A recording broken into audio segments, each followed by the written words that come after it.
Hello नमस्ते, welcome और welcome back to the educational channel of botany Adda में आप सभी का स्वागत है। गाइस, आज मैं आपको ज्वारंदमुखी आवास के बारे में बताने वाली हूँ। सो वीडियो के एंड तक बने रहिएगा। इसको जो है वो एस्चुराइन हैबिटेट के नाम से भी जाना जाता है। इससे पहले मैंने आपको समुद्री आवास के बारे में बताया हुआ है, तो यदि आपने वीडियो नहीं देखा है तो आप देख सकते हैं, क्योंकि उसी से रिलेटेड है आज का अपना टॉपिक ज्वारंदमुखी आवास।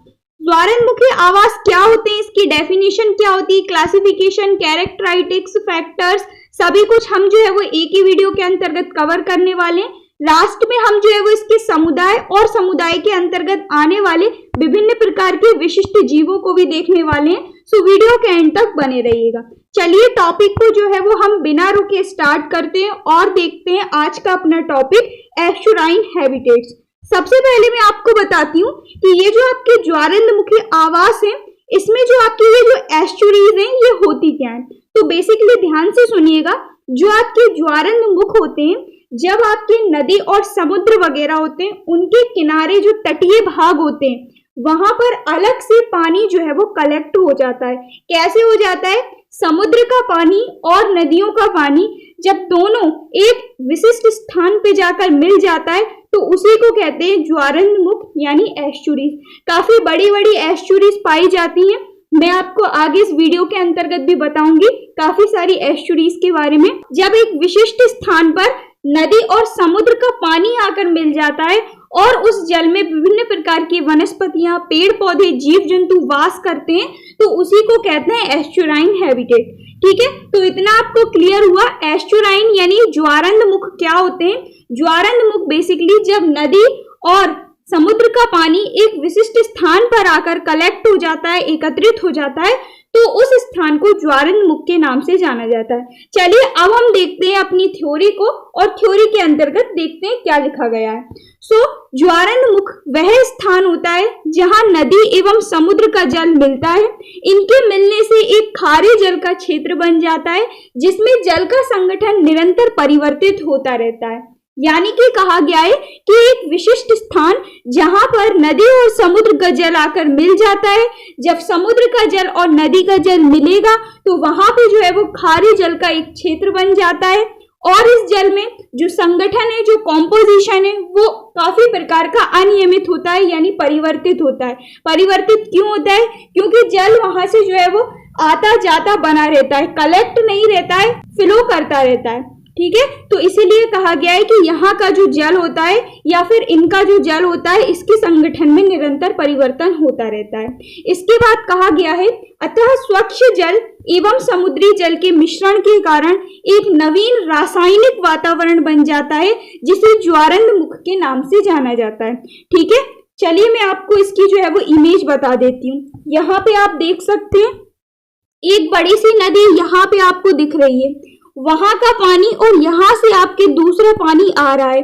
तो जब ये सारा पानी आके एक अनियमित जगह पे या फिर नदियों के किनारे तटों के स्थान पे या फिर समुद्र के किनारे तटों के स्थान पे आके कलेक्ट हो जाता है, तो इस टाइप की इमेज में जो आप देख रहे हैं, इन्हीं को कहते हैं ज्वारंदमुख यानी एस्चुरीज। ठीक है, चलिए अब हम बढ़ते हैं आगे की ओर। इसके बाद कहा गया है, यह ज्वारंदमुखी क्षेत्रों में लवणीयता में परिवर्तन होता है, यानी कि इस जल की जो लवणीयता है वो विशिष्ट पाई जाती है, सीमित नहीं होती है।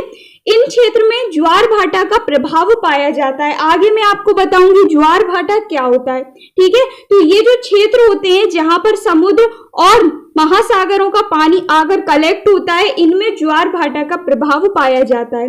इस प्रकार के उतार चढ़ाव वहां देखने को मिलते हैं, जो कि जीव के लिए एक समस्या का कारण बन जाता है। यानी कि जो आपकी एस्चुरीज होती हैं, इसके जल में एक विशिष्ट प्रकार का परिवर्तन पाया जाता है। वो परिवर्तन के साथ साथ ज्वार भाटा से भी प्रभावित होता है एस्चुरीज का क्षेत्र, इसीलिए वहां पे जो जीव होते हैं उनको ये सारे कारण एक समस्या के कारण बन जाते हैं। तो यही कहा गया है, कुछ विशिष्ट विशेषताओं के कारण वहां रहने वाले जीव जंतुओं में विशिष्ट प्रकार के अनुकूलन की आवश्यकता होती है। जब ये अनुकूलन हो जाता है तभी एस्चुरीज में जीव जंतु वास कर पाते हैं, अदरवाइज मर जाते हैं। ठीक है, तो एस्चुरीज का मतलब आप समझ गए होंगे, ज्वारंदमुख का मतलब आप समझ गए होंगे क्या होता है कि जब नदी और समुद्र के तटों के किनारे नदी का पानी और समुद्र का पानी आकर मिल जाता है तो इस खारे जल के कारण एक विशिष्ट क्षेत्र बन जाता है जिसमें जल का जो संगठन है वो निरंतर परिवर्तित होता रहता है और इस क्षेत्र को ज्वारनमुख के नाम से जाना जाता है। ठीक है, तो ये तो हुई एस्चुरीज की बात, ज्वारनमुख की बात। अब बात आती है कि एस्चुराइन हैबिटेट क्या होते हैं। तो मैं आपको इसकी डेफिनेशन बताती हूँ। ऐसे क्षेत्र जहां नदी एवं समुद्र का जल मिलता है, जब इन क्षेत्रों में विभिन्न प्रकार के जलीय जीव, जलीय पौधे, जलीय प्रजाति में विशिष्ट प्रकार का अनुकूलन करके निवास करती हैं, अर्थात जीवन यापन करती हैं, तो ऐसे क्षेत्रों को ज्वारनमुख आवास कहते हैं। यहाँ पर इमेज में देखिएगा, एक ऐसा क्षेत्र जहां पर नदी और समुद्र का जल आकर मिलता है, यानी कि ये है वो क्षेत्र जहां पर नदी और समुद्र का वाटर आके मिलता है। अब इस क्षेत्र में विभिन्न प्रकार के पौधे, जैसा कि आपको दिख रहे हैं, इसके अंदर विभिन्न प्रकार के सूक्ष्म जीव भी प्रेजेंट हैं, विभिन्न प्रकार के जलीय जीव भी प्रेजेंट हैं। जब ये सारे प्राणी ऐसे वातावरण में अपना जीवन यापन करते हैं तो इन क्षेत्रों को ज्वारनमुख आवास के नाम से जाना जाता है। ठीक है, तो ऐसा क्षेत्र जहां पे नदी और समुद्र का जल आकर मिलता है और इन क्षेत्रों में विभिन्न प्रकार के प्राणी एडेप्टेशन करके, अनुकूलन करके निवास करते हैं, यानी जीवन यापन करते हैं, तो इन क्षेत्रों को ज्वारनमुखी आवास के नाम से जाना जाता है। जब तक जीवों में एडेप्टेशन नहीं होगा तो वह इस जल में नहीं रह पाएंगे। क्यों? क्योंकि यहाँ का जल बहुत खारा होता है, इस जल का जो संगठन है वो निरंतर परिवर्तित होता है, यहाँ का जो क्षेत्र है वो ज्वार भाटा से प्रभावित होता है, इसीलिए यहाँ पे जीवों को विशिष्ट प्रकार के अनुकूलन करने की आवश्यकता होती है। यदि जीव अनुकूलन नहीं करेंगे तो वह इस जल में नहीं रह पाएंगे। ठीक है, तो इसीलिए प्रजातियों में विशिष्ट अनुकूलन करके वह ऐसे वातावरण में निवास करते हैं और इसी क्षेत्र को ज्वारनमुखी आवास के नाम से जाना जाता है। अब आप सोच रहे होंगे यहाँ पे कौन कौन से टाइप के जीव रहते हैं। तो ऐसे जीव जिनके ऊपर एक विशेष प्रकार का कवच पाया जाता है, वह जीव ऐसे वातावरण में आसानी से जीवन यापन कर लेते हैं। जैसे कि कछुआ आप देख सकते हैं, आप जो है वो विभिन्न प्रकार के मोती आपने देखे होंगे वो देख सकते हैं, शंख वगैरह, ये सारे जो जीव हैं वो ऐसे वातावरण में निवास कर सकते हैं, अर्थात खारे पानी में अपना जीवन यापन कर सकते हैं। ठीक है, देन इसके बाद कहा गया है भौगोलिक रचना के अनुसार ज्वारनमुखी क्षेत्र अनेक प्रकार के होते हैं। ज्वारनमुखी जो क्षेत्र हैं वो कई प्रकार के होते हैं यदि हम उनको भौगोलिक संरचना के आधार पर देखें तो। सबसे पहला है आपकी ड्राउन्ड रिवर वैली, यानी कि ढलवा नदी घाटियां। ये जो ढलवा नदी घाटियां होती हैं एक प्रकार के आपके जो ज्वारनमुखी क्षेत्र हैं उन्हीं का एक भाग होती हैं। इसके बाद सेकंड है फंजाई, थर्ड है नदी के किनारे के क्षेत्र। जैसा कि मैंने आपको बताया था, नदी या महासागर या समुद्रों के किनारे के जो क्षेत्र हैं वहां पे बेसिकली आपके ज्वारनमुख देखने को मिलते हैं। इसके बाद नेक्स्ट है बाधा द्वारा बना क्षेत्र, देन नेक्स्ट है टेक्टोनिक प्रक्रियाओं के द्वारा बना क्षेत्र। ठीक है, तो बेसिकली इस टाइप की दिखती है आपकी एस्चुरीज।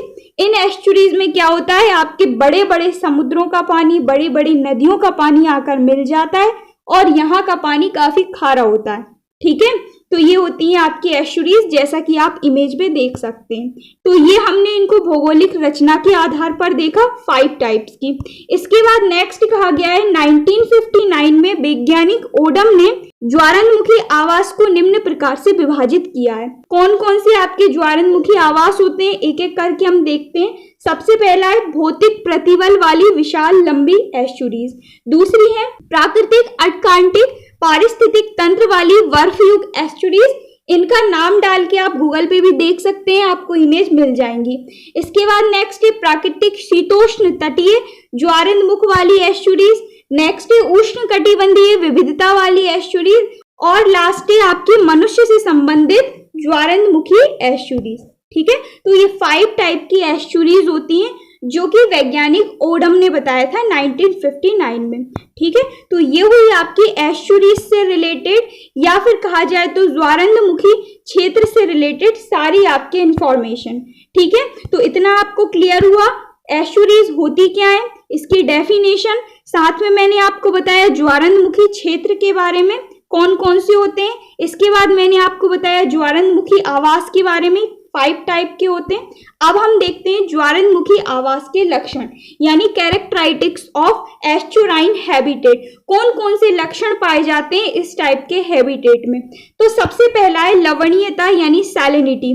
क्या होती है लवणता और किस टाइप की पाई जाती है? तो जो आपकी एस्चुरीज होती हैं ये बेसिकली ज्वार भाटा से प्रभावित होती हैं। अब बात आती है कि ज्वार भाटा होता क्या है।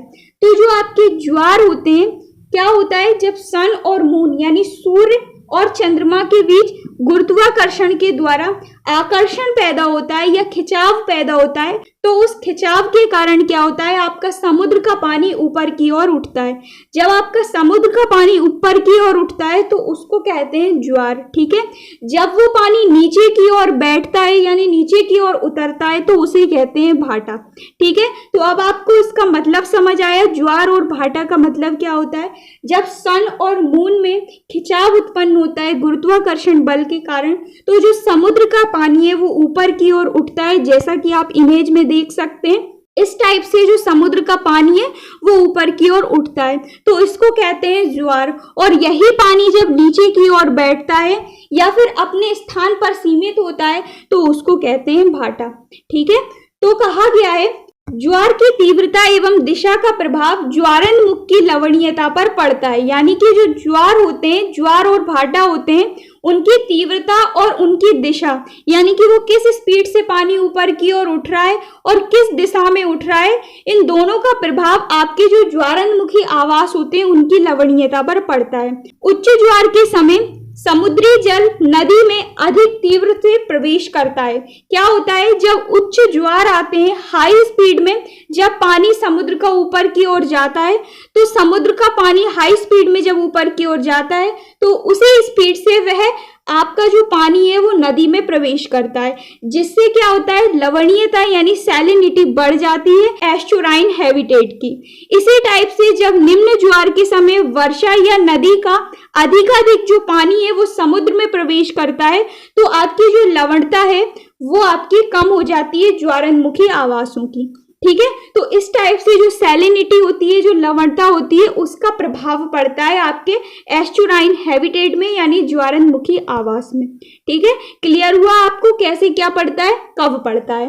इसके बाद सेकंड है आपकी ताप परिवर्तन यानी टेम्परेचर चेंज। सो टेम्परेचर चेंज के अंतर्गत कहा गया है जो आपके ज्वारनमुखी जल होते हैं उसमें निरंतर परिवर्तन से या निरंतर उथल पुथल के परिणाम स्वरूप जल के टेम्परेचर में अधिकतर परिवर्तन देखने को मिलते हैं। इससे क्या होता है, जो जीव जंतु होते हैं वहां के उनको प्रॉब्लम्स देखने को मिलती है, वह इस ताप को जो है वो सहन नहीं कर पाते हैं और मर जाते हैं।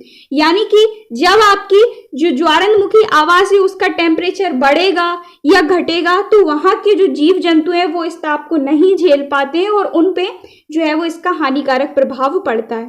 ठीक है, और ये क्यों होता है, जब आपके ज्वारनमुखी जल में निरंतर परिवर्तन होता रहता है या ऊपर नीचे होता है या उसमें करंट्स आती जाती रहती हैं, तो उससे आपका टेम्परेचर चेंज होता है और उनका प्रभाव जीव जंतुओं पर पड़ता है, जिससे जीव जंतु मर जाते हैं। ठीक है, इसके बाद नेक्स्ट है करंट्स यानी धाराएं। धाराएं क्या होती हैं, अलग अलग ज्वारनमुखी जल में धाराओं की गति अलग अलग होती है। यानी कि अलग अलग जो आपके एस्चुराइन हैबिटेट हैं उनमें धाराओं की गति अलग अलग होती है। इसके प्रभावित होने के अनेक कारण होते हैं, जैसे कि ज्वार की दिशा, नदी के प्रभावित होने वाले जल की मात्रा, नदी के मुख की ट्रोपोग्राफी, ये सारे कारण होते हैं आपके जो धाराएं होती हैं उनके और जो ज्वारनमुखी जल में जो धाराएं उत्पन्न होती है उन सभी के। ठीक है, ये जो आपकी एस्चुरीज होती हैं इसमें रहने वाले जो जंतु होते हैं, जो जितनी भी आपकी वनस्पतियां होती हैं, उनको इस सारे बेग के जो ताप होता है, जो धाराएं होती हैं, इन सबको झेलने की आदत होती है, तभी वह जो है वो एस्चुराइन वाटर में रह पाते हैं या फिर कहा जाए तो एस्चुराइन हैबिटेट में रह पाते हैं। ठीक है, तो थर्ड हुई आपकी करंट्स। करंट्स जब आती जाती हैं तो उससे क्या होता है, आपके जो ज्वारनमुखी आवास है वो प्रभावित होते हैं। इसके बाद फोर्थ है तल में स्थित दलदल। जो आपका तल में स्थित दलदल है यानी कि जो हैबिटेट यानी कि जो एस्चुराइन हैबिटेट है उनके जो तल में स्थित दलदल है उसमें परिवर्तन से भी आपके अनेक प्रकार के जीवाणु नष्ट होते हैं या फिर उन पर जो है वो विपरीत प्रभाव देखने को मिलता है। कहा गया है विभिन्न प्रतिक्रियाओं के डर के कारण कुछ जीव जंतु तल में एकत्रित हो जाते हैं और तल में एकत्रित होकर वे अपना विशिष्ट प्रकार का बिल बना लेते हैं और उसमें रहने लगते हैं। इसमें लवण की प्रचुर मात्रा पाई जाती है। इसके अलावा कुछ अपघटनकर्ता के रूप में जीवाणु भी वहां पाए जाते हैं, यानी तल में भी एक विशिष्ट प्रकार की प्रतिक्रिया पाई जाती है जो आपके एस्चुराइन हैबिटेट्स होते हैं उनमें। ठीक है, तो ये इसके 4 टाइप के कैरेक्टर थे जो कि मोस्ट इंपॉर्टेंट थे। सबसे पहली सैलिनिटी यानी लवणता, मैंने आपको बताई लवणता क्या होती है और जो आपके एस्चुराइन हैबिटेट है उसमें किस प्रकार की लवणता पाई जाती है। सेकंड है टेम्परेचर चेंज यानी ताप परिवर्तन। ताप परिवर्तन का सबसे ज्यादा प्रभाव एस्चुराइन हैबिटेट में रहने वाले जीव जंतुओं पर पड़ता है। इसके बाद है करंट यानी धाराएं। धाराएं किस प्रकार से आती हैं और जीव किस प्रकार से धाराओं के प्रति अनुकूलित होते हैं। इसके बाद फोर्थ है तल में स्थित दलदल। तल में स्थित दलदल की वजह से अनेक प्रकार के जीव क्या करते हैं, बिल बनाकर उस दलदल में बिल बनाकर रहने लगते हैं और उस दलदल में काफी सारे मिनरल्स, काफी सारे लवण वगैरह मौजूद होते हैं। ठीक है, तो ये 4 टाइप के मैंने आपको कैरेक्टर बताए।